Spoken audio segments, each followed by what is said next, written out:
Away we go.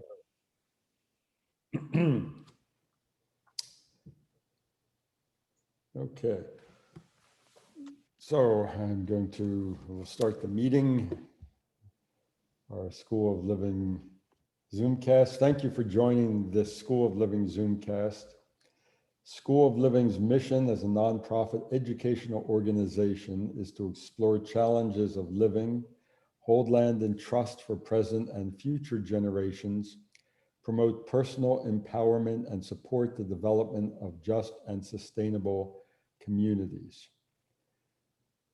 We appreciate your support for the work of School of Living through your participation here tonight and through your generous donations. If you wish to consider becoming an active member of School of Living, donate to School of Living, or subscribe to our newsletter, please go to schoolofliving.org and the link is in the chat box. We're so happy to have School of Living's longtime friend, Alanna Hartzok, speak to us about Baltimore Thrive.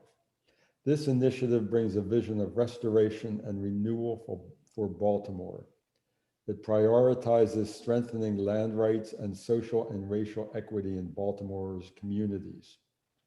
It seeks to do this through clear programs, plans, and policies that are built on principles of decentralized politics and economics. Alanna will sketch a picture of Baltimore Thrive for us using information about community land trusts, land value tax, citizen dividends, 15-minute cities, and public banks. Alanna views this work as carrying forward the legacy and vision of the School of Living's founders for peace and justice. Donations for this work are appreciated. The link for donating will be in the chat box also. There will be time in this presentation for questions. The presentation is being recorded. Welcome, Alanna. Well, thank you so much. Yes, I'm actually going to start with a few slides from a much longer PowerPoint than I would want to give this evening, but I want you to know the relevance of some very, very important graphs that were developed by Mildred Loomis, as you know, co-founder of the School of Living. And we think it was John Judge. Now, Tom Greco might have heard or known John Judge. I don't know if others of you have, maybe Karen. He passed away about 5 or 6 years ago, but I met John at a School of Living meeting, and I came to understand that he had developed these graphs that I'm going to show you. Because if you're looking at the war and peace system out there in the big world, in the geopolitical domains, and then you kind of see this land and money issues as they're happening inside our cities, inside our communities. So it's kind of like a hologram where once you see it, you see the same dynamic everywhere. And that's what I really want to first have you kind of zoom out. And then we're gonna go from those graphs into just simply, I'm gonna read through, it's just a few paragraphs, the Baltimore Thrive document, the vision for Baltimore Thrive. And my intention is to have lots of time left for Q&A and discussion, which is real important. So let's see here. Whenever we talk about the big problems in the world, the structures, the agreements, the rules that we live under around land and money and that form our economic and political system, it comes out of a certain consciousness. It can be either a higher or a lower consciousness. And until we fully address the war system and the system of theft, we will not have a caring society. So people who are loving and caring like we are, we need to be empowered with an understanding of how we can be the leaders to make the big shift that we need for the planet. Now, since it does begin in consciousness, I want to introduce, if you haven't heard previously of this concept of Wetiko. And the Wetiko disease, I'll read this, the sickness of exploitation has been spreading as a contagion for the past several thousand years. That's a Native American term. The Native people were trying to understand, why did these European people seem to keep wanting more and more and more and more land and more resources? And why did they beat their children? Why did the men beat their wives? They saw all this violence in the European people, and why did they lie to them? All these broken treaties. So they started using this term Wetiko. And when it says past several thousand years, uh, they consider that with colonialization, but also the ones who come to understand what was happening in Europe that influenced the European consciousness of many who came over here was the enclosures of the land, the enclosures of the common land over several hundred years, thousands of legal acts that threw the people off of their previous villages, common lands, broke apart the balanced feudal system, balance of responsibilities, and then created desperate hunger and poverty in Europe. So Wetiko consciousness is a self-separated, divided, it's hierarchical, it's predatorial, induces trauma. It's just damn ugly. Uh, a colleague, Fred Harrison, wrote a book recently called The Traumatized Society. And really, every one of us, to some degree or another, does carry in our psychology some trauma, and hence healing paths that many of us have been on and continue to be on. So we compare the Wetiko consciousness to the unity consciousness, the understanding that everything is connected. There is unity in the diversity. There's circularity, holistic, which has the same root word as healing and holy. It's beautiful. So those who are moving into unity consciousness, this is an understanding, I hope, to empower us all to work together out of the divisive old right left box, Republican, Democrat, to a really clear vision, which the School of Living founders had at the beginning. They had discovered these perennial truths. So I want to honor Ralph Bersodi, Mildred Loomis, all the great ones that came before us, and point to how important the School of Living is. So pictures of a world under the influence of Wetiko consciousness. We've all seen these scenes in the cities, these sad, desperate scenes, this needless suffering, homelessness, poverty. California, which if it was a nation state, separate state, nation state, would be the eighth or ninth wealthiest in the world. And yet the more the wealth inequality grows, and the enormous and growing homelessness in California, um, massive miles and miles that you see tent cities now. Now, this is going to shock you. This is just from March of this year. San Francisco pays $61,000 a year for one tent in a site to shelter the homeless. What a terrible, obscene use of our tax dollars. Why? All they have is a bathroom facility, some water, a place for some food, and then tents. Who is the landlord that managed that scam, that landlord is getting $61,000 a year for one tent, when they could have formed a beautiful eco-village for the homeless on a community land trust with secure land, and they could have built tiny houses as they did in Oregon, where the Emerald Village is located, a very inspiring model of direct land access for homeless people. So now we start. Now these diagrams that I said were originally developed by Mildred Loomis, and we think John Judge, and could have been others. And this was in the 1950s, not even sure the date, maybe earlier.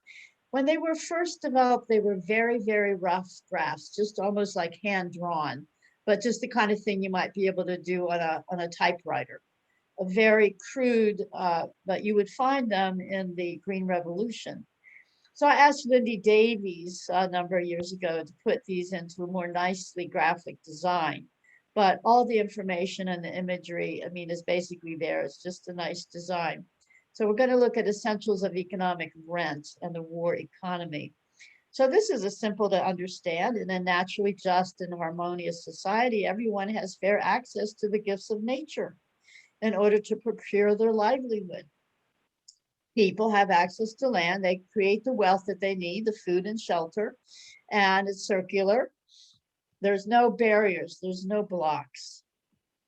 Now, we're starting to see where the blocks come from, and you see the guns, okay? There's two gun points. So first, the gun point is you don't have any rights to the earth because those rights were taken away. The commons were enclosed.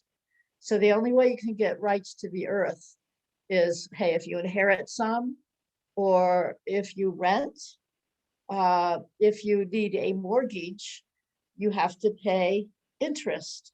So the interest system grows. Now, in economics, Henry George and classical economics, there is the law of rent.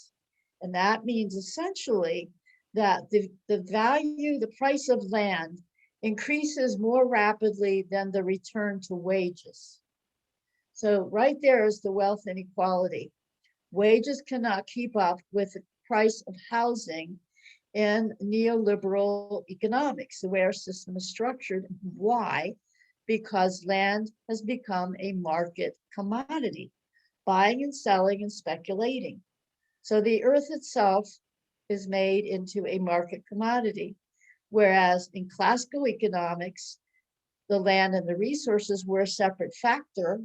In neoliberal economics, which is what we've come to be under, land, the earth, is a subset of capital. There's only capital and wages, capital and labor. But the original economics, which is what the School of Living, Bersotti and Mildred, they were understanding of Henry George economics, and Henry George simply rediscovered a perennial wisdom teaching around land. There is land is treated as a commons, hence the commons community land trust is a way to implement taking land out of the market system. The two prongs is also the land value tax. And the School of Living has tried more than any other community land trust because of its heritage to keep the works of Henry George alive and to understand the importance of land value tax. Some of you are new members of the School of Living. This is going to be new information to you. So consider it like an introduction to how the essence of the tax system gets connected to the rents of the commons. That's not going to make sense right now, but instead of paying rent to private landlords, we just pay a fair share rent to community, to society. You're paying rent to the community land trust. So it's a similar concept, except it's then used for a city or a town.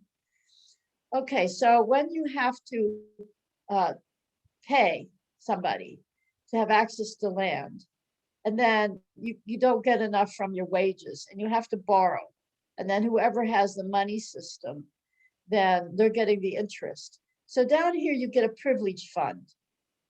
Privilege comes from a word that means private law. They're kind of like a law unto themselves. This is a private property system in land and money.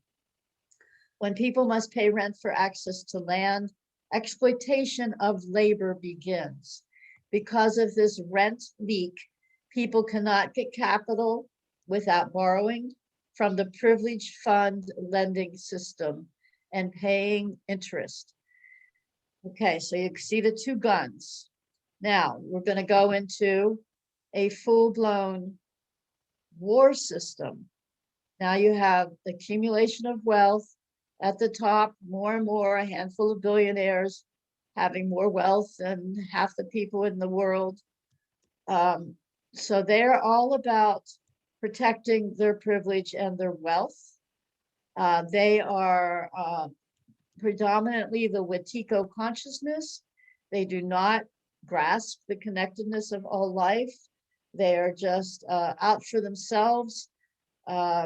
They are hungry ghosts. They never have enough. So this privilege fund develops, and collectors of the privilege fund invest in land and resources in the so-called underdeveloped countries. And to quell protests, investors call for military intervention. This has been happening forever since the Spanish-American War in the United States. But this is the Roman Empire system. Anytime you get a few at the top and many at the bottom, you're looking at the land and money problem like this. So, and you're looking at the war problem. I mean, the early Christians were pacifists, and under Roman Empire, the Christians were taught the just war theory, the reasons why a Christian could go to war because it was somehow just. And you even hear just war theory mentioned at times today. And you also see it in this concept of humanitarian intervention. Libya being the wealthiest country in Africa, basic needs well met. Gaddafi was a benign ruler, benign dictator. He was not lavish in his accumulation of wealth, and he wanted to have Africa become independent from the Western money system. He was about to create, not only did Libya have a lot of oil, that's always coveted. There's resource wars over oil and other mineral resources. He also was going to make a monetary system for Africa based on the Libyan gold dinar. And once you start messing with that money system, you are pretty well putting a target on your back to get assassinated. And that is in fact what happened. And now Libya is a failed state. That's just Alanna, can one I story of interrupt you many. for 1 second? Yes. Could you enlarge your screen share so it goes full screen?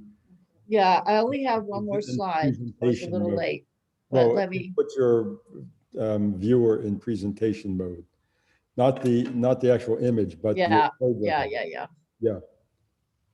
Yeah, there you go. And Yeah. Should yeah, have told me sooner. there you go. That's it. Thank you. But I was gonna have to skip. Okay, so that's better. Yes. Get that. This is probably the banner showing here. Let me see. Yeah, that works great. Thank you. Okay. So, all right. So this is clear. This is just the third slide, and it's already told a very big story. Now I have a book called The Earth Belongs to Everyone. It's a free PDF if you want to look at the last article is on economics of war and peace. And it's the longest article in the book. It actually takes each of these slides and builds a whole big narrative around each of these School of Living slides. So if you're interested in this, I really would think you would find it of value to look at my economics of war and peace.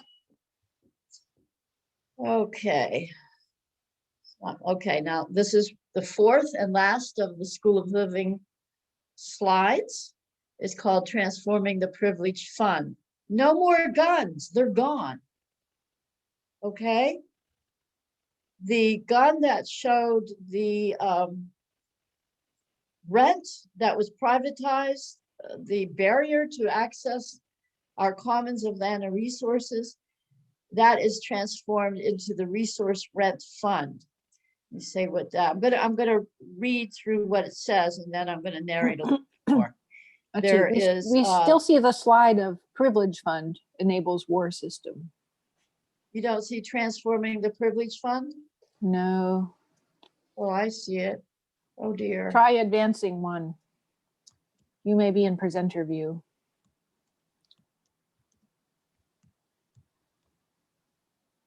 Screen sharing is paused. Resume share. Okay, I think you'll see the fourth one, and then I'll go back to the slideshow. Now, how's that? Good. You see transforming the privilege fund? Yes. Oh, Okay, but no, there's a chat. Someone's seeing a white screen. Thomas Greco is seeing a white screen, he said. you're screen sharing. I'm seeing a white screen. Is anyone else seeing a white screen? It looks fine from here. Looks fine from here. Looks good to me. So it might be, Tom, we're gonna chalk it up to a little system failure on your end.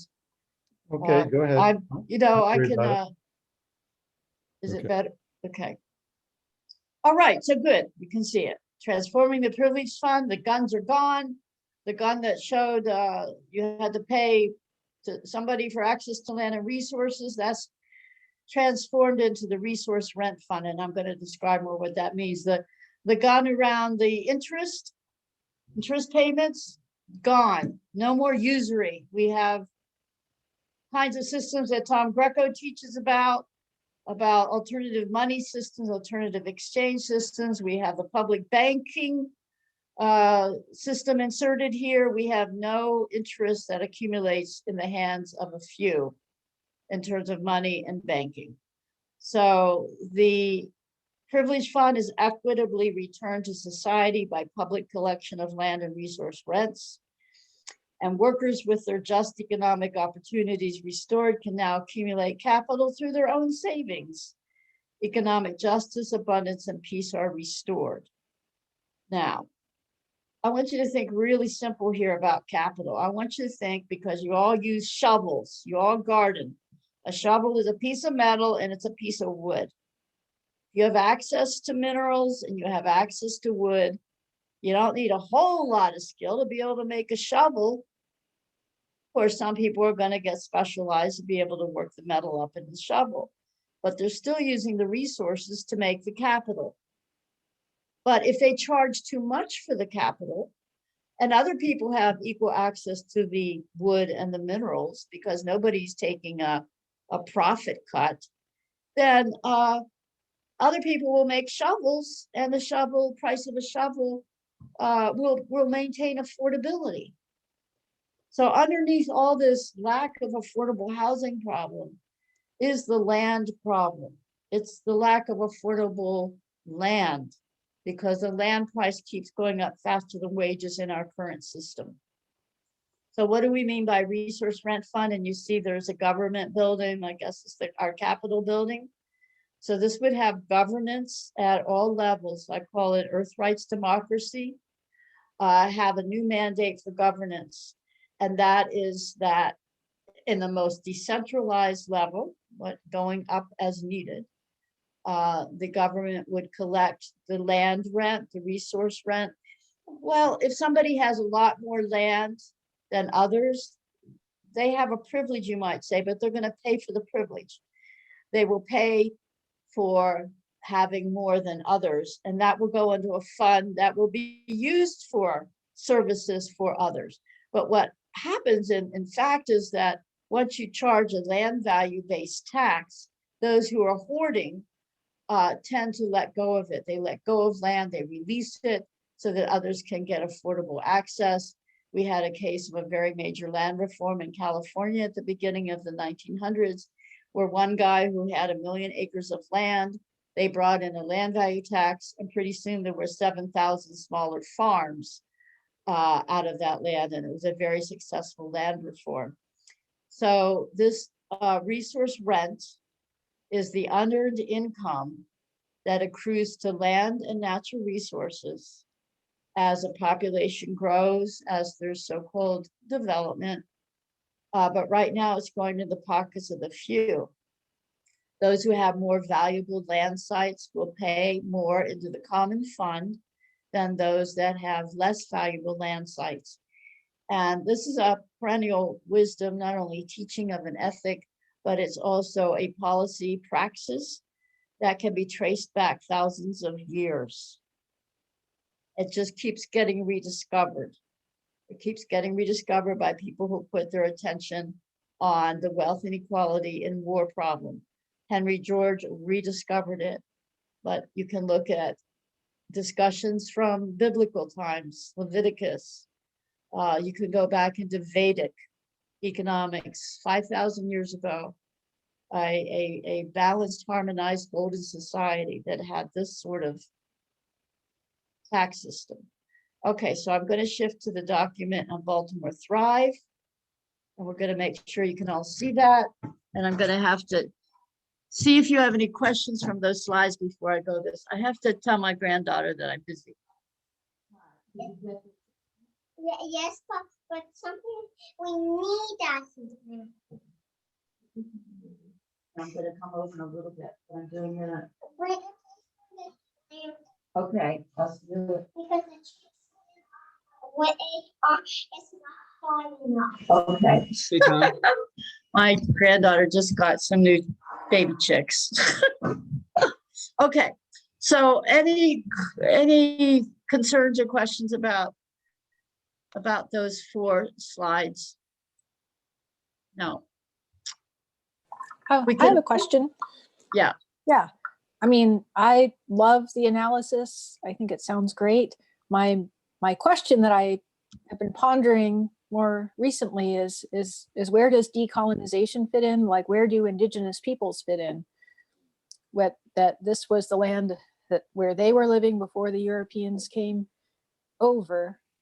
So Karen, I'll tell you my Yeah. thoughts on it, and maybe we can have a longer discussion on it because it's Okay. an important question. All I can do is share my thoughts. What remaining territory is indigenous tribal territory should be sovereign. They should make their decisions about what kind of policies they want that serve them. So we don't want to encroach on already declared indigenous territory, and some is quite substantially large, like the Apache Hopi area is the Hopi area is smaller. They're up in the mesas, but the Apache, it's the size of West Virginia. So they do have substantial land base still in the country, but I know it wasn't the best. But they're using permaculture, as you know, practices and other sustainability practices to grow their food. But the problem on the reservation land is the corporations come in, and when the corporations see they can mine the minerals, they devastate the land and they rip out the uranium or whatever it is that they want, or they pollute the water supplies like they're doing in Hopi land and so on. So one is absolute sovereignty of those territories. You can't really, okay, in one of my articles, I think it's on the Alaska Permanent Fund, I talk about what's the basis of any claim to land. And I go through it, and there's several. There's a claim by purchase, claim by inheritance, claim by the first person who got there. There's 4 or 5 ways. Claim by simply military force, grabbing it. There's 4 or 5 key ways that land is claimed. And the only really legitimate land claim is by the fact that you are a human being. And the most fundamental human beingness is that we have an equal birthright to the planet as a human being. It's not who got there first. It's not who got there the longest. It's not who was able to buy the most. It's an equal claim by birthright. And then we talk about what policies go with the equal claim by birthright. So the land value tax will work very well in places that people want a land value tax. If Native peoples have another way, their ways of sharing their land, let them do their way. I'm just talking about Baltimore now, and how a city like Baltimore can fairly share the land rent, and how it would turn around a devastated city like Baltimore into a functional, beautiful city once again. So that's just a touch of a beginning of an answer to your question, Karen. thank you. Yeah. All right, so let's see how we can view this Baltimore Thrive document.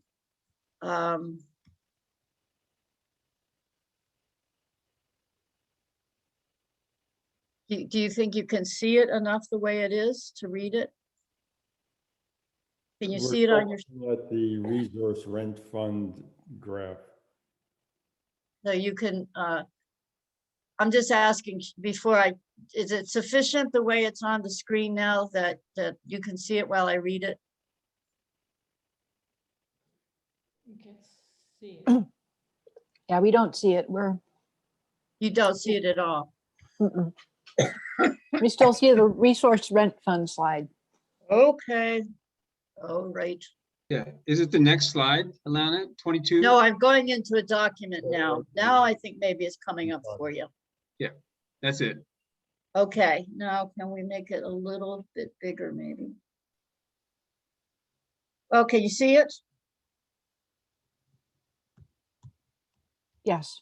Okay, okay, so we start with Thomas Paine, who was familiar with the physiocrats and the early economists who were trying to solve the land problem. Every proprietor owes to the community a ground rent for the land which he holds.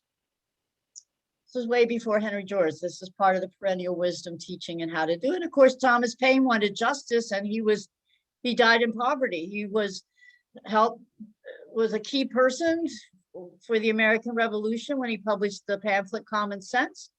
But he wasn't happy in the beginning because we did not establish an economic democracy, and he knew it. So they sidelined Thomas Paine and his wisdom teachings on economics and land. So Baltimore Thrive, community ground went for the 15-minute city. I first heard about 15-minute city from George Monbiot's E.F. Schumacher lecture from a few months ago. I thought it was a wonderful concept. It's the idea that any place in a city you should be able to walk 15 minutes to get all your basic services and all your basic needs essentially met in a 15-minute walk. In other words, it's a rich, diverse, safe, lots of small businesses, lots of services type of city in each neighborhood. That's the ideal, the 15-minute city. Baltimore Thrive presents a vision and a practical plan for creating neighborhoods that are safe, friendly, interesting, and enriching places to live. The goal is to meet most of the basic needs of individuals and families within a 15-minute walk from wherever they live. The city of Baltimore has more than 15,000 vacant houses and several thousand vacant land sites. The challenge is to harness human ingenuity, labor capital, and tax policy in order to repair, renew, and repurpose neighborhoods. Once this is accomplished, then Baltimore will be able to retain and increase the number of people who want to live in the city, as it will become a truly charming place to be. Charming. The developers that developed the Inner Harbor to attract tourism started calling Baltimore Charm City, but it certainly isn't Charm City in the neighborhoods. Baltimore's tax system needs a makeover. Taxes should be removed from the things we want, like decent homes and wages. Now, this is all from within what's possible in a municipality, of course. We need essentially a kind of revolution to get the tax off the back from the federal government, but we're going to do what we can in a city. And the cities tax houses more than they tax land value, and they tax wages when they should not at all, local income tax. They want to increase the purchasing capacity of wage earners and of small business owners. So we reduce the honors tax burden on labor and production, and we shift the public finance to the value of the land sites. Without losing public revenue or increasing public expenditure, this tax shift makes both buildings and land more affordable. Property owners will either put their sites to good use through their own initiative and without public subsidy, or be motivated to sell to someone who will, as has happened in other cities that have implemented even this policy to a small degree. The boarded up buildings, those land sites they became either the owners started fixing them up, or they simply sold those derelict properties to people who fix them up. So today we allow a few private landowners to appropriate the community created land values. The commons rent. I like calling this commons rent. So when the few private landowners take this, what should belong to the people, the commons rent, this drives speculation, usually by absentee owners, while a too high tax on the buildings leads to blight and abandonment. Why should taxes go up when home improvements are made? So take taxes off of homes and other buildings. Baltimore's tax system should reward all the good things like work and production while discouraging land speculation and hoarding. A tax on land value returns the community ground rent back to the community so that these funds can be used for the benefit of the community as a whole. With a proper framework of public finance incentives, land, labor, and capital can increase the supply of affordable housing and employment in Baltimore City. And as people improve their neighborhoods, the Community Ground Rent Fund is there to provide access to clean water, transport, lighting, recreation, and education. These are the kind of things that the tax dollar pays for. These are public goods: clean water, transport, lighting, recreation, education. So these are public goods that can very well be supported by a land value commons rent tax. We don't need to tax people on their wages or their houses or their home improvements or the small businesses. Baltimore Thrive takes this fundamental approach to public finance and integrates it with two other key movements. One is participatory budgeting, whereby citizens engage with their public officials to decide how public funds are spent. A substantial portion of the ground rent, the community created land value, would be returned back to citizens, and they will decide how best to use those funds. A community land trust or community design association would be open to the input of all residents and can coordinate planning and funding allocation. The first year, the neighborhood would receive perhaps 20% of the ground rent. Now, here we have the city with the capacity to collect the land value, and then they're going to decentralize it down to the neighborhood level, a portion of the ground rent. So in this vision, the neighborhoods would receive about 20% of the ground rent, and as they develop their management expertise, this percentage could perhaps increase to 50% or more of the ground rent collected from that community, with the remainder going to the city budget. In other words, you're going to be collecting land value tax ground rent from the neighborhoods. Those who have ability to pay more will pay more, but then it will be channeled back to the neighborhood to a high percentage, but leaving the city government with what it needs to be citywide services. So that's the 20 to 50%. Designated representatives of each neighborhood would be empowered to bring the citizens' voice to city government regarding the expenditure of ground rent citywide. This is being done in dozens of cities. It started in Porto Alegre, Brazil, at the World Social Forum was held there, and they highlighted this policy where numbers of cities, the citizens actually vote for, and then the city council is mandated to follow the vote of the citizens of how at least 50% of their city tax dollars are utilized. So that's called participatory budgeting. Another innovation of Baltimore Thrive is the proposal for a neighborhood microbanks, a scaled down version of the public banking movement, where the ground rent would be deposited and held until the community land trust or community development association, or community design association is ready to utilize the funds. Examples of how the community ground rent might be spent include the purchase of vacant or derelict land and or buildings, the renovation of buildings, or for seed funds or low interest loans for the establishment of cooperatives and small business startups. Residents could also open personal and business bank accounts at the local community bank, NMB, knowing that a portion of their deposits would be available as a kind of revolving low interest loan fund for other industrious and innovative members of their community. Like I say, this is a public banking concept scaled down to neighborhood bank level. Yet NMB would also be the locus for the neighborhood microbank, would also be the locus for the establishment and data maintenance of other forms of transactions, drawing from experiences with local exchange trading systems, time dollars, community currencies. In other words, the microbank would be a nexus for the establishment of many other forms of trade, time dollars, so on.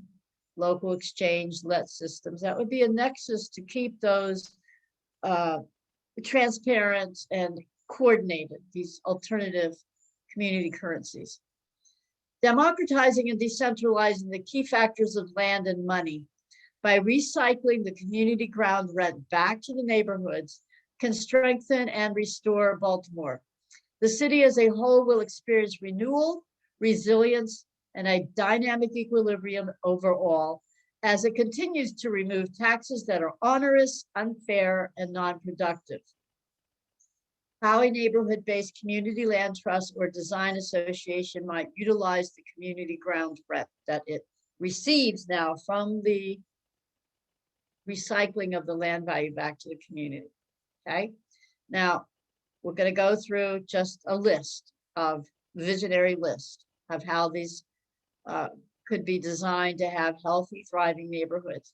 But before doing that, I just wanna say that if you do all these other things, all these other good things you can do to improve the city, but you do not address the land problem, then the benefits will keep flowing out of the city, because otherwise you have an internal colonialism. Say poor neighborhoods, mostly renters. Who's the landlord? They are people living usually not even in Baltimore City. They're living in wealthier areas.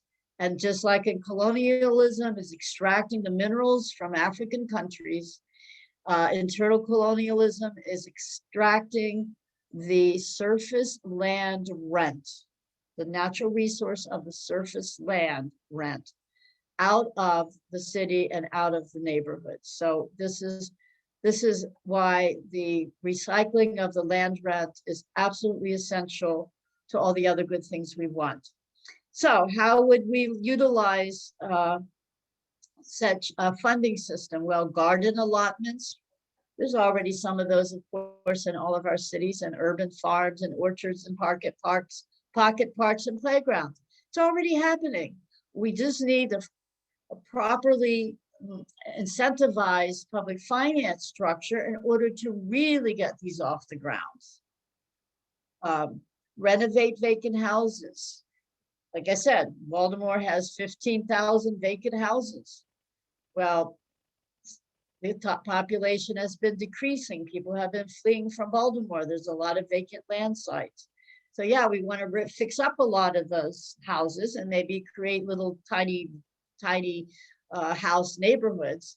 But some of those vacant houses can be fixed up for a local grown produce stores, a made in the neighborhood shop, childcare center, health center, cafes, restaurants, bakeries, music, art, crafts center, movie theater, performing arts stage, indoor sports and games center, a computer hub, library, a lifelong learning center, fix-it shops, and how-to classrooms, recycling centers. Not just a potlatch list of all the good things that, if you can imagine a really healthy, thriving urban neighborhood. You imagine all those things in all the neighborhoods. Doesn't need to be a big movie theater, just a little movie theater, just a little performing arts stage. 50 people maybe can have a wonderful time. I had such a center in my community for a few years. It was beautiful. Note, okay, we're looking for people who would like to be neighborhood coordinators for Baltimore Thrive. So that's the basic document. It's short, that's the vision. There's references. I can send this and it can be sent out to everybody, this document. There's the Land as a Commons, the George Monbiot lecture, which is excellent. And then, can land value give Baltimore's neighborhoods back to the residents? That was an interview with one of our major people in the land value tax movement, Joshua Vincent of the Center for the Study of Economics. Then you have Rick Nyman of our Common Ground USA. He also was on the Real News Network. This is a Baltimore-based online television program. And then this one is how Philadelphia Council debates the land value tax versus property tax. That was on a local media station in Philadelphia. And then that's my Schumacher lecture, the first article in my book, Democracy, Earth Rights, and the Next Economy. Resolving the Economic Puzzle is an excellent little book that Walt Rybeck wrote. It's now PDF on cooperativeIndividualism.org. Poverty, Politics, and Profit, Frontline Story, and Homeless America. So those are the references. That's the basic document. Now, where we are, who is we? We is a group of about 10 of us who are leaders in various capacities with the land value tax movement, land value assessors, former Fannie Mae mortgage person who understands the money problem to a big degree. And starting with our 2018 Council of Georgia's Organization Conference in Baltimore, the impetus for our current effort really started in 2018. I won't go into the whole story, but our current objective, we have a young woman who went to the University of Chicago and then actually took the Henry George School course in Chicago and lives in Baltimore the last 3 years. She's a peace activist, a community activist. She's a good writer. She has all the skills that we think is needed right now. So we're looking to raise funds to hire her on a 20-hour per week basis. And she will be collecting endorsements for the land value tax and working with our efforts to get legislation. We're working with a delegate that's a delegate to the state government. And Dr. Regina has legislation that we want to get passed that will allow Baltimore to have a land value tax. So we want to build a big movement there to pass and get and implement land value tax policy. And meanwhile, we want to share this vision of a Baltimore Thrive with as many Baltimore groups and individuals as we can. So that's what our person on the ground will be doing once we get her to work. So, hey folks, that's really what I came to bring to you today.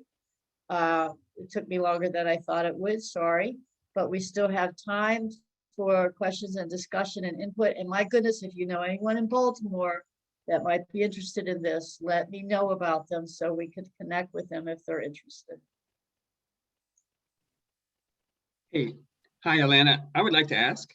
Great, Alan Mitchell. Wow, it's been a while. Decades, actually. Time flies. Like a third of a century, maybe. Something like that. I think so. Hey, Ellen, good to see you again. No time at all. Good to see you. Hey, Tom. Rob Wheeler. Oh, hi, Rob. Vaguely familiar. Yeah. Actually, I would suggest stopping the screen share so we could kind of Yes, see sure, everyone sure, for sure, the sure. discussion. Stop the square, exactly. Stop it. I don't know. I was going to say something. Now I don't know what it was. Oh, I'll think of it eventually. it'll come back to you, you hope. Yeah. Okay, just tell us a story, Alan. A story. Let me think. I think, yeah, my question was, what other cities in the United States have made progress that you can cite toward this more than Baltimore? Okay. Most of them have been in my state of Pennsylvania. That's because the Henry George people had movements going here a long time ago for various reasons. They lived in Pittsburgh. They started foundations. Okay, so I'll tell you two main stories. We've had up to 18 cities who've had a shift in their property tax towards land value and taking it off the buildings. And then some have shifted off of other local taxes. I'll just tell you two quick stories. I mean, all show improvements, all show like the city, the boarded up buildings coming off, you know, the housing stock being revitalized. But Allentown is the third largest city in Pennsylvania, third largest, Philadelphia, Pittsburgh, Allentown. And they voted for a home rule charter, which gives a city more local power. And then within the home rule charter, they voted to freeze all other taxes and to only have a land value tax. It passed, but there was private owners of a 50-acre site in the middle of Allentown that was very rarely used for a couple weeks a year for some kind of a fair. There were owners of single level parking lots. They never liked the land value tax, a single level parking lot. It's a very poor land site used for a city. So these handful launched a campaign to get rid of the land value tax. They had major media ads against it. They wanted a revote. And they had airplanes flying that said, no, vote no. The citizenry were sufficiently well informed due to intensive on the ground efforts.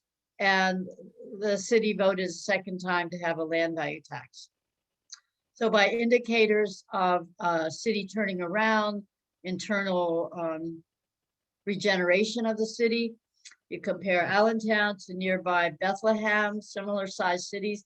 Bethlehem was getting substantially more federal funds than Allentown, but Allentown was turning around, right? Based on improvements in these derelict buildings, more building permits. Okay. Now Harrisburg is a capital city. It's about 50,000 people. And 1980, 78, 79, 80, it was declared by federal standards the second most distressed city in the United States by federally distressed city criteria. Only East St. Louis was worse than Harrisburg. Very highly depressed, impoverished city downtown. This kind of city that looks for new ways when that's when you find land value tax comes in, usually when they're desperate to try something new. So Mayor Reed and his team, they started moving the tax off the buildings and onto the land sites. Every year they put more of the percentage of the tax onto the land sites off the buildings. Harrisburg at the beginning of that time had, I think, around 5,000 boarded up buildings. By the time they shifted to 6 times more local property tax on the land value, they had about 400 boarded up buildings. This is just within the property tax that the city has its funds drawn from. This is not even the property tax that goes to the school district. The largest part, 2/3 usually, of a property tax goes to the school district. We didn't even have enabling legislation for Harrisburg to do this for the school district. So this is a very small portion that had a very big effect. And Mayor Reed, there were articles how the city budget is improving, crime, the statistics show that crime went down, arson went down, more employment, more money for parks.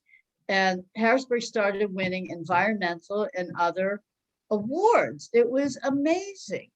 So we saw with a small shift, relatively, a really big result. But this is what happened that should not have happened. There was an incinerator that kept malfunctioning. And early 90s, when I moved back to Pennsylvania, the environmentalists were trying to get city of Harrisburg to shut down the incinerator, but Harrisburg kept putting funds to try to make it work. And they should not have. They should have shut it down. They were kept borrowing money for the incinerator and losing on it. The other thing, Mayor Reed got this harebrained scheme that he was going to turn Harrisburg into some kind of museum capital of the Northeast.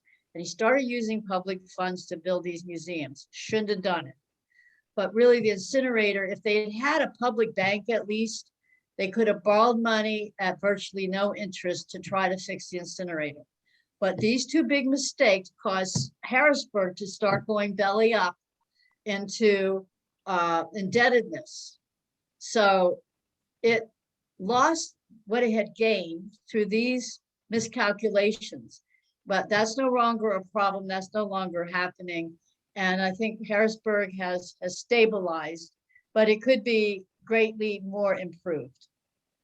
And how do we get this good policy to be stronger It's a matter of people understanding it, understanding that most homeowners pay less, that there will be more affordable housing. And because once you get the housing supply fixed up, it generates local jobs, local small businesses. Usually a lot of benefits come out once you're fixing up the housing stock. And once you're not a magnet for land speculators, they go elsewhere. So you're able to maintain the affordable land and affordable housing. So Alan, that's just a couple of stories, folks. I mean, Right, I wanted to say, a lot of those changes happened in the 1990s, I believe. Did some of those cities rescind some of those changes? Land value taxing? there was, did they rescind land value tax? We No. had a city, Rescind, take it back. I mean, Yeah. change back. right, one or two did, yeah. You know, it's always a race between what you have a city council, and some of them understand this and they vote for it and it comes in. And then you have a new city council, and because this is not a well-known concept, they cave and they say, why don't we just do it like everybody else does it? Pittsburgh had a new city council, even though it was strong on this, it was showing high on affordable housing indicators. They did a land value reassessment, a property reassessment. Of course, it shows a higher land value, but they should have just reduced the millage rate on land. So that wouldn't have been a big shock of the local taxes if they had done it properly. We had people there trying to do it properly, but they just didn't go for it.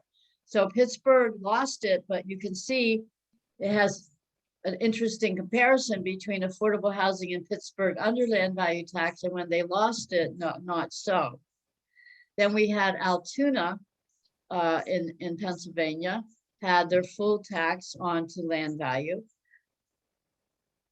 This is where Wetiko consciousness versus the consciousness that wants to benefit the community as a whole comes in. This is what happens sometimes. A few people who say, hey, why should I pay more under this land value tax? So I'm talking about like one person that I knew personally. He had an extra lot in his city neighborhood. He had an extra vacant lot. He has more than his fair share. And yes, he's going to pay more under land value tax than somebody that just has a house lot. Well, selfish guy didn't like it. He didn't understand how this benefited the community as a whole, even though he's a Democrat, supposed to care. But people like that then have the louder voice and they speak up in city council. What we find another challenge is in poor neighborhoods where you have renters, the poor people are intimidated. Rich people will go down to City Hall and say, lower my taxes, it's too high, and they'll cause a big ruckus and they'll get their way. Poor people are afraid if they're getting in trouble. Rightfully so. Poor people have been oppressed by government authority in one way or the other. And they need, we need whole groups supporting this movement in the low-income neighborhoods. And all low-income neighborhoods have strong, brave voices. And so we need to work with them. So has it been rescinded? Yes. And I hope you know some reasons why. Yeah, quick question. Do you have any thoughts about how this would apply in rural areas and farming areas where there are large tracts of land and land taxes for farmers can be very high, and how this would apply in a rural type community? When I moved back home to Pennsylvania, I found out that the boroughs, the smaller towns in Pennsylvania, did not have an enabling legislation to allow them to do the split rate tax on the land value. So being that I'm in a rural area with small boroughs, I initiated legislation that would enable that. So I went to my state senator and state representative. We got a movement going. In the process of it going through the committees in Harrisburg, I was asked the question by the State Agricultural Association, how's this going to impact farmers? I didn't think it would be a negative impact on farmers, but I needed to do more research. So I came up with a paper that I presented in a committee. It is actually in my book. It's called Pennsylvania Farmers and the Split Rate Tax. I drew a lot from our economist Mason Gaffney's work, who had looked a lot at this issue that you're asking. And let me try to explain it to you. First of all, when you think land value tax, you can't think extensive land. Think value.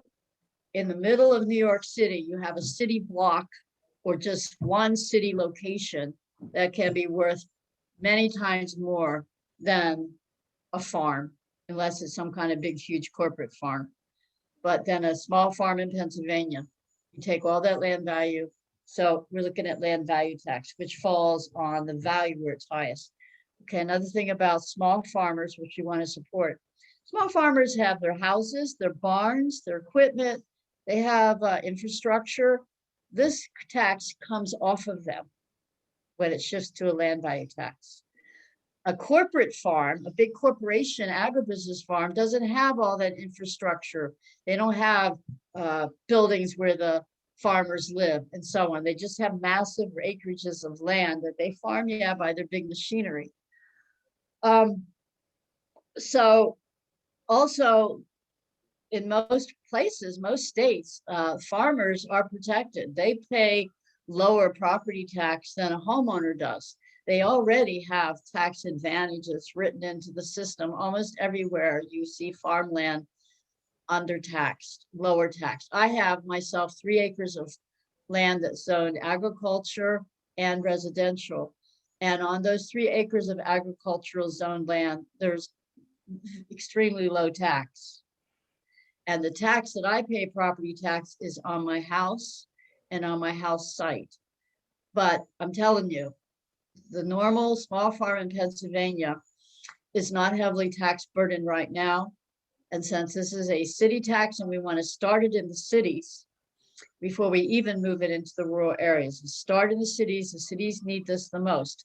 But to go back to what happens, the land, because it's too low taxed, becomes a magnet for land speculation and land hoarding. When you have some land value tax, that eliminates that land hoarding incentive.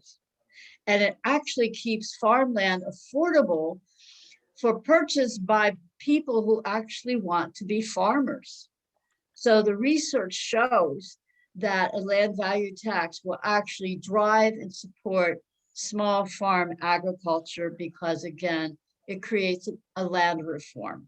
Like I mentioned earlier on, in California, this one guy had 1 million acres in ranch land, and they passed legislation for land value tax. And through that, it was broken into 7,000, not broken like arbitrary land reform, but this guy started selling off land because he couldn't keep paying the land value tax, and it became affordable for 7,000 small farmers, and it became a thriving breadbasket. And they started using a land value tax to fund other things in those communities. And studies have been done between communities funded through the land value taxed irrigation infrastructure compared to the corporate agricultural land. It's called the Goldschmidt study in California. And you saw these thriving communities in the land value tax land, and the corporate agricultural land, you saw really like company towns and cities. You didn't have these diverse communities that you had elsewhere. So, I mean, that's about all I can say briefly, but if you really want to get into it, start with, there's 50 references to my paper. I presented it. It was so convincing to the Pennsylvania State Legislature that they said, well, maybe they wanted to maybe not tax farms and boroughs. Okay, in small towns, sometimes there's a farm. Then they said, well, maybe we want to take that out. We want to tax the farms and the boroughs. Anyhow. Alanna, I wanted to ask about the housing situation in Baltimore. If you were to implement this policy there is a very large portion of the city where the people live in row houses. They're simple brick buildings that go a whole block long, apartment after apartment after apartment. I assume that the people want to live there because they must be fairly low cost, because there's constantly new apartments being built around the city, primarily in the county area. The Beltway wraps around the city, and Baltimore County wraps around the city. So there's even a lot of these row houses in the county. So I'm wondering if this would be implemented in the county as well as in the city, and how it would likely impact those people that are living in the row houses, because it's just probably so much cheaper than living in the apartments that are being built. Well, cheaper, when you're right, the new nicer apartments and housing is being built outside of the city of Baltimore in the county of Baltimore. There's been a problem of the population. Whenever they can flee, they leave Baltimore, and then you leave the poor people in Baltimore with all the crimes and problems in Baltimore. And even though people are living in these row houses, they're run down, many of them. There's also, I don't know if you were there in the beginning, where I mentioned there were 15,000 boarded up buildings in Baltimore. And some people living in those row houses, they might have a boarded up row house apartment right beside them. They might have a vacant lot on the other side of them, So there's a real motley presentation of these neighborhoods. But I think you're asking what happens to low income people in those row houses. So once you have a harness with the right kind of taxes to incentivize affordable housing being built, then a landlord can't start charging more, because now there's more supply that's affordable. It's the same thing as our computers get more powerful and cheaper every year. Why doesn't the housing supply get better and cheaper, or at least maintain affordability every year? It's because of this land problem and the upside down property tax. So those people that you're concerned about, their taxes on their labor, we want to get their local income tax off of them. We want to get the buildings fixed up. You don't pay more property tax when you improve your row house. Right now, you have to, some people, they make improvements inside the house, but they make it look shabby on the outside. So a property tax assessor doesn't come along and say, you've improved your property and you're going to pay more property tax. I mean, it's totally upside down, but sometimes they might be fixing up the inside and it might be ugly outside. Just like in some poor neighborhoods, they want to keep it trashy looking, because then the tax assessor is not going to come around and increase their property tax. It is a very perverse system, and taxes have the ability to create or destroy wealth.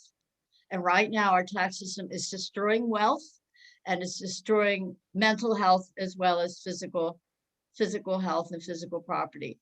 So the row house owners, they're not going to be paying more. They're not going to now be priced out of housing.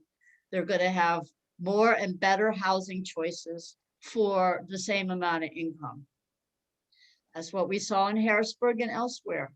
And if we don't do this, I mean, the computer capacity now enables these real estate investment trusts, these big, huge real estate speculators, to look all over the planet and see, where is there some improvement? Where's there development? Where is there going to be some infrastructure in the city in Africa or so on? There's where the land values are going to up. Buy it, capture it, claim it, so that you could claim the unearned income provisioned by whatever money that city has gotten to make some improvement in infrastructure or anything. And you have this scam system that takes the land rent that should belong to the people as a whole in their locality, and you scarf that up to the top 0.1%. And the computer capacity that we have can be just as well used, and that's what we're doing, to turn this whole game on its head, so that we can see who owns what land where, how much is it worth, how much should they be paying commons rent, land value tax, to the community as a whole. We do those calculations. The software is available. So we educate, it's like reversing the monopoly game. The computer capacity that's used to concentrate can be used to decentralize and to create a fair economy. Once we start making the connection between the land problem and the tax system and what makes for destruction and what makes for communities to thrive. Good answer. Thank you. You're welcome. I think you're like the Energizer Bunny tonight. You know, this is just a path that I, as a young woman, never thought I would be interested in taxation, but I was interested in the poverty and the causes of it and war. I was also interested in psychological and emotional health and healing. Even though I worked my way out of the box of fundamental Christian family upbringing, they couldn't answer my questions about poverty. And that's because Christianity was corrupted early on under the Roman Empire. That's a pretty important story of the corruption of Christianity. But places where we can get the social justice churches to understand the Jubilee justice teachings around land and money, which is, as Charles Avila writes in his book, Ownership, Early Christian Teachings, the early Christian ethic is koina, the koinonia, the land is the gift of the creator for the autarkeia, for the self-reliant livelihood of all. But under the Roman system, that became dominium. It's the land ethic of land legalized that was acquired by conquest and plunder. And fast forward, it's only been less than 2,000 years, the Roman Empire collapsed, but the Roman land tenure system is still with us. And we can see that in the United States foreign policy today, you know, from becoming fairly functional, but slavery was in there, but a middle class type of democracy. And then to an extreme monopoly problem where we've, I think, pretty much lost our democracy, and the wars never seem to end, the wars of conquest. So land and money, that's beyond right and left. Neither one is adequately addressing the land and money problem. Yet Karl Marx was well aware of the land problem in his last writings, his books 2 and 3, and Michael Hudson's telling Marxists, you've got to look into the land problem. And if you look into classical economics and you come up to Adam Smith, he says every landowner, you know, there should be a peculiar tax put on land. And the whole history of classical economics was, what do you do with the land rent? Who gets the free lunch? Who gets the unearned income of the rent, economic rent? So there's a whole story on the corruption of economics, why that was lost under neoliberal economics. So we are values-oriented intellectual people. We are thinkers here in this group, founded by Big Thinkers School of Living. And the more the values-oriented intellectuals can think this thing through and show a clear way forward, addressing the land and the money problems and the taxation interface of them all. And then we need to link with the military people, and the highest value of the military is service to protect. Guys, sometimes they go in the military, they're going to get a college education, they're going to get all kinds of benefits, they can't find another job, whatever. But if you take the courageous heart of a military person, they want to protect their communities, their family, their country. And now they're under the capitalist, greedy Wetiko consciousness that controls them. So it's really the confluence, and we want to do this really to some degree in Baltimore, but as we make this connection between the land and money problem in Baltimore and the war problem, US geopolitics, get the peace movement involved. And it even goes to something that's just come up in my life the past few days. It has to do with the relation of China, the United States, and the Philippines, and being in a pivotal place, which Charles Avila, who wrote Ownership, Early Christians Teachings, is in high profile position to invite the military to arrest their president, who a case under the International Criminal Court against President Duarte whereby he has guilty, he's really committed 30,000 extrajudicial murders. So it's likely the criminal court will find him guilty. And so Charles is saying to the military of the Philippines, you may have to arrest your president.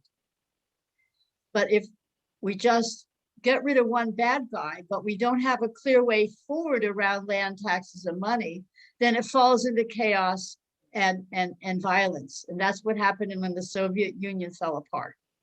So we have an opportunity potentially, and Charles just asked us to develop a major webinar where he would address these issues. So I'm kind of jazzed about that right now. But I'm telling you, school living people, you have in those 4 diagrams, you have the capacity to give all kinds of presentations and to build all kinds of movements all over the world, just to get people to see the connection between the land problem, the money problem, the war system, and poverty, and how we reverse it. Alanna, I applaud your great efforts that you've been undertaking for many years now. And you as well. I admire the great energy that you still have, and your willingness to stay in the fight. Actually, I don't like to use fight metaphors. We need to get beyond this violence and violent conflict that has so oppressed the world for so many centuries. But yeah, the vision that you sketch out is 100% what I agree with. You know, people that are serving their own self-interest tend to create scarcity if there isn't a natural scarcity to begin with, and then use that as a way of extracting rents for themselves. But the biggest thing that we face right now is the complete corruption of all of our institutions, and governments from every level, from the top down to the local city level, are now being controlled by the power elite, the corporate elite, and the candidates that get put into contention for even local office now are hand selected. I've seen that happen here in Tucson. And we still have some control over city council, but the mayor and county, the county board of commissioners and the county manager, positions like that, they're pretty much hand-picked. And you know, I posted something on my website not too long ago about corporations. Basically, I borrowed from an article that came from somewhere else. It came from our hidden history of corporations in the US.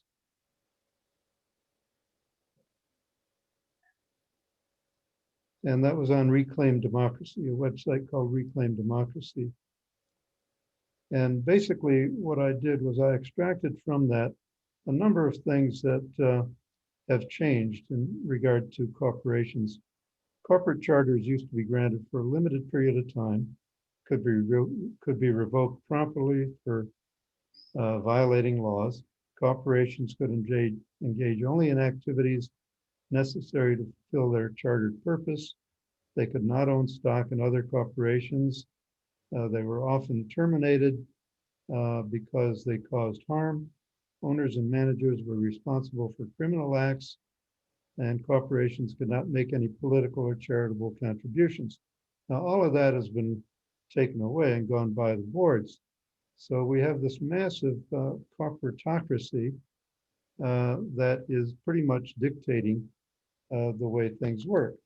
So we have huge corporate banks, we have huge corporate entities in every sector of the economy that are dominating markets, both for products and services, as well as for the inputs to their product or service. So this is another area that needs to be addressed along with the land and money problem. I think Okay, David so- Nuttall had a question. I saw he had his hand up. Are you still there, David? Let me address what Thomas said for just a moment. Okay. Michael Hudson, economist, very highly respected, understands the land and money problem in the land grant. You know, him, probably Thomas, right? He gave a lecture a number of years ago at an international economics conference in Cuba. And he called land value tax the Achilles heel of capitalism, monopoly capitalism. What do we know what Achilles heel is? It's the vulnerable spot. So say you have a corporation that owns, I'm going to give an example from actually how it worked in Pittsburgh. You had a corporation that actually was an industry, and an industry has people that have jobs working and they're making something. And then it had other land along the riverfront, which was pretty nice located land, but it was just not used. It was a speculative type of land. On that land, they were going to pay more.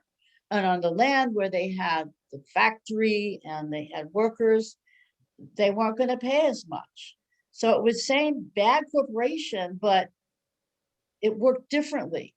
The thing about anti-corporate, at what level then does it become anti-business? I believe that's when the left has lost small business in Venezuela and other countries around the world, because it seems so anti-business.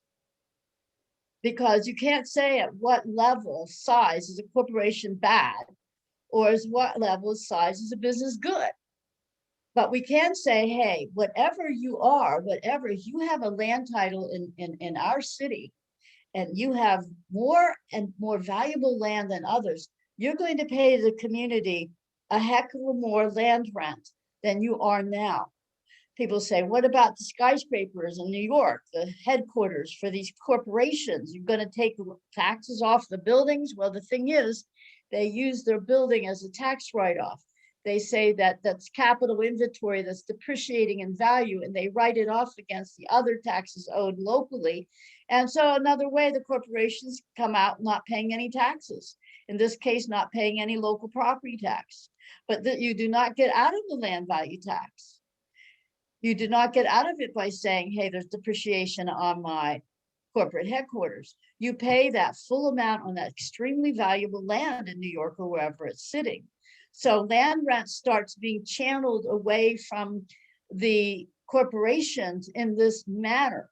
But the whole thing is not just land rent surface. We're talking about the unearned income from all the natural resource holdings, all the gifts of nature. And you look at the top corporations, so many of them are the oil companies and the mineral companies and so on. Now you might ask about Gates, you might ask about, well, besides the fact that people who accumulate money one way or the other, they end up buying a lot of real estate. And now he's the largest. Bill Gates has more land than any other farmland in the United States. I think it's 242,000 acres. So the wealthy then invest in real estate. So they're not going to be able to make it in that investment. But the other thing you look at as a commons is patents, patent law. And the corporations have gotten hold of intellectual property rights. And I think we can say that a lot of those patents, maybe they should have a sunrise clause or let go of their patent rights. We should not give them, that's a kind of intellectual commons that they've captured. So there's a lot to this, but I do believe that the paradigm of capturing commons rent for the people is going to be a big Achilles heel into breaking up the corporate rule system. I also think that if there's land, say Bill Gates, if he's not, he could afford to pay a land value tax, I'm sure. He's so wealthy. In which case, I think there should be direct land rights access. I think we should support movements like the peasants' land rights movements in Brazil, just to go and claim land as your birthright and start communities and permaculture villages. It's a big, Theodore Roszak in his book Person Planet, he said land reforms the undiscovered revolution in American politics, and it's true today. You cannot control people once they can work the land somewhere, because then they don't have to take your low wage job, because we know you can provide for your food, you can provide for modest shelter once you have land access. So the land access will also help break apart the corporate rule system, Tom. back again to the land Okay, focus. I agree with that, Alanna. The problem is it all depends on changing legislation through the political process. And the political process has been thoroughly corrupted and captured by these same elite interests. You know, a lot of this, what they call it, stimulus money that was created out of thin air by the government over the last year or so has gone to huge corporations. They threw a few crumbs to us peons, but most of it has gone to corporations. And what are they doing with it? They're doing like what Bill Gates is doing. He's buying up all this farmland, creating a scarcity of farmland, limiting access to farmland. We also have real estate, residential real estate being gobbled up by corporate buyers. You can't put a house on the market today in Tucson without having been scooped up within a day or two, if that. Yeah. And so, you know, you have massive transfer of real wealth to huge corporate owners. And that's going to create a scarcity. It's another form of Yeah. enclosures. Oh, yeah. Well, this is why I believe in nonviolent revolution, and I believe the anarchist streak in the School of Living founders were along the same lines. There's not a trust in big government. Big government, Washington, D.C. is pretty thoroughly corrupted. I don't see anything good happening. Why are we sending our tax dollars into Washington, D.C.? This funnel of money, too much power in Washington, D.C. Some predict that the United States will break apart as the Soviet Union did. I wanted to break apart myself because I don't think the center will hold into a nonviolent bioregional governance. That's kind of like the way I would like to see it happen. But Sure. as long as we people of goodwill think it's okay to be peaceniks and send our money into Washington, D.C., we're like divided in our, we're not Okay, true well, to our let's look at values. strategies. Let's look at strategies for stopping it. How do we stop sending money to Washington, D.C.? You got to stop finding you got the income tax is a problem that takes it, extracts it. Absolutely. So that is where If you have no it's a income, you pay no income tax. well, low income. You know, I know people who just pay, probably some of you on the call, who make such low income that you really don't pay much taxes anyway.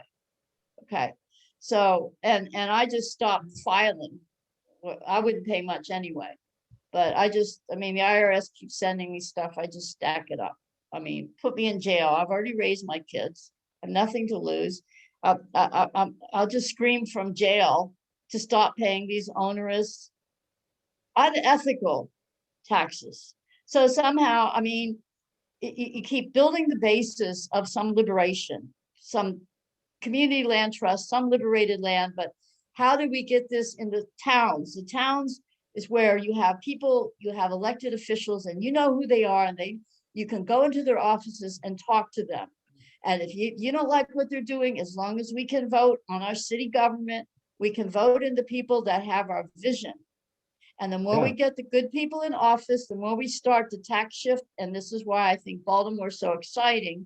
It's a second-tier city. It's deeply distressed. It's minority majority city. The people have been so exploited from slavery and so on that I'm just looking, this is my place to stand for a nonviolent revolution. Everybody has to pick their spot. I have my basic needs met. Now it's just help others get something going.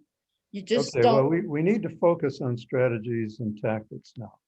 Let's do that know. another conversation. Okay, I know we're out of Sounds time, exciting. but I just wanted to raise that point. Zoning. Well, yeah, it's not easy, but you see, we voted in a land value tax already in Allentown. I want you to really get that point. The people understood, they voted in a policy in their favor. We need that replicated many places now. When Karen. did that happen, Alanna? In That happened about 10 years ago now. A great story. When we look at things like all the homeless in California, you know, a lot of that has to do with zoning. And the fact that communities zone out a lot of construction, new construction, and even if the tax situation changes, people still want to control local construction and density through zoning. And that's a big problem practically everywhere that I've looked. Yeah. Well, it's not a problem in neighborhoods in Baltimore. And it's not a problem everywhere. And I did read that California was now allowing people to build little additional housing in sufficient sized backyards, like an in-law apartment. Yeah. That was a breakthrough in zoning in some places in California. Okay. Just had a quick comment. I just wanted to say, thank you, Alanna. This was great. Welcome. And I think that this is what you have shared is a big part of the solution. And looking at Baltimore, looking at so many cities across the country, big underlying cause of the problem that we're facing is racism and systemic racism that have created these wealth disparities, et cetera, et cetera. So I feel like also something needs to be done to address that in conjunction with many of the issues that the solutions that you're promoting. But like we had another speaker on our Zoominar or Zoomcast series, Eric Jackson, who spoke about CLTs and reparations, which we don't have time to recap that, but basically he made a really compelling case about how we need to have some kind of reparations because we're not starting from a level playing field, and we have to address the historic and current exploitation and inequalities and oppression of racism that have created these vast disparities of wealth. We need to compensate for that, to put things back on a level playing field, and then we can move forward with a just system.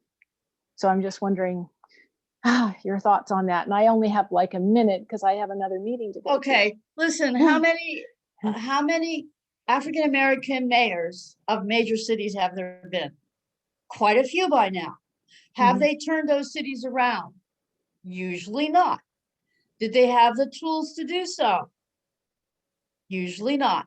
So is that a power issue? If your mayor is Black and your city still doesn't get better, I don't think it's a racist issue in that. I think it's a lack of knowing what the struggle really is about around the land tenure and tax policy. If you're talking about financial reparations, get it out of the land rent. Get it out of the land rent, out of the commons rent, which they haven't gotten. 40 acres and a mule was starting to happen. Slaves were getting free and they were getting land, but then Lincoln was assassinated and the whole thing was kibosh. There's a whole story I did on land and the poverty and racism and the land problem. It's a webinar, it's online where I go through that. So get direct land access. Have African Americans say, we want direct land access. Here's a huge landowner. We want to form a community land trust. Just get people saying we have a right to Mother Earth as our birthright. Okay. And the thing about 40 acres and a mule, the land reform, the plantations of the South, there were a lot of poor white people that living in the hills of Appalachia. They never had any land either. The poverty of Appalachia's mostly been white. So that land reform to the South was to also include the poor whites and the freedmen. So there's a group in the South called Rednecks for Black Lives Matter. And these are poor white people supporting Black Lives Matter. So we have to be careful not to just divide people basic on race. We have to understand the racial history story, yes, but we have to understand that the gross wealth inequality is a huge story. And we have to address that as source of the land and the money problem. So with Baltimore being majority minority, if we can show how to turn this around, and so that the people, the African-American people living there, start seeing their crime rates go down, their neighborhoods starting to improve. Isn't that a kind of reparation for suffering? There's been too much suffering everywhere because of the land and the money problem. And the black farms that we had were lost. You know this story about redlining, and they didn't get the loans and they lost their farms and so on. But we need to bring that history up of what African Americans do when they have direct land rights. So, that's my answer. You're not going to get reparations from cash payments on the backs of working people. It's going to further increase the race divide. You see what I mean? Because there's a lot of working people that are working poor, and they're resentful. It's creating racial issues that they resent the social programs that get directed to some and not others when they are working but barely surviving. So we have to be very careful, I feel, that we look at economic wealth inequality in land and money. And we also include racial injustice. But to make racial injustice the number one thing, I think it's not really going to serve us. That said, though, the land rights movement for African Americans, they should feel they have a worth to the land rent. They should have their fair share of land rent. They should have, if they can't find employment, decent wages. They should have access to lands, Bill Gates land for small farms. That's all I can Right. say. I think we're Okay. going to have to Yep. start to wrap Thanks. this up. Yeah, and I have to go, but thank you so much. Thanks, Bye. Alanna. This has been great. Alana, Okay, Dave. Alana, can Dave you and Yasmin and Howard, Shayna, I'm glad you knew people with the School of Living could join us. That's wonderful. I hope this has you seeing something about the tremendous value of the founders of the School of Living and their vision, because I'm just standing on the shoulders of these giants of Ralph Bersodi and Mildred Loomis and their colleagues of that generation. And your Green Revolution, that little publication, has waxed and waned. But the Back to the Landers and Mildred being considered the grandmother of the counterculture, the corporate agriculture, Green Revolution, they took School of Living's Green Revolution and made it into their chemical corporate agriculture logo, Yeah. right? Tom, you've been around it a long time. Oh, That's yeah. what they did. So we're Yeah. simply kind of going back and bringing it forward again, the authentic teachings around land rights. So thank you all for being present, and thank you for organizing this and giving me a little platform this evening. I'd like to add one thing before you go. It seems to me that a good place potentially for distributing or just whatever, the information about land value tax would be the transition towns movement. I don't know much about it in the United States. There is a book, there's websites, but for someone, a program, a project, maybe the School of Living can get some of us together to work on, is to get LVT into the transition town movement. That would be great, because you have some of your key members working on transition town movement, I think, or you Who? did. Some of the people up in Penn State area, weren't they working for transition towns? I thought you had some leadership. But anyhow, that would be a great project, really would. And Did you then, say of course, the Penn other thing State? is, if you know anybody in Baltimore, or if there's some transition town, that's a good idea, Alan. Transition town people with a focus on Baltimore, definitely. Maybe we could go through there. Okay, we're going to have to wrap it Okay. up. Thank Okay, you. thanks a lot, everybody. Alana. Thanks, Thank you. Good to Alanna. see you all. Goodbye. Thank you, Nice to Alana. see you. You're welcome. Bye-bye. Take care. Be well.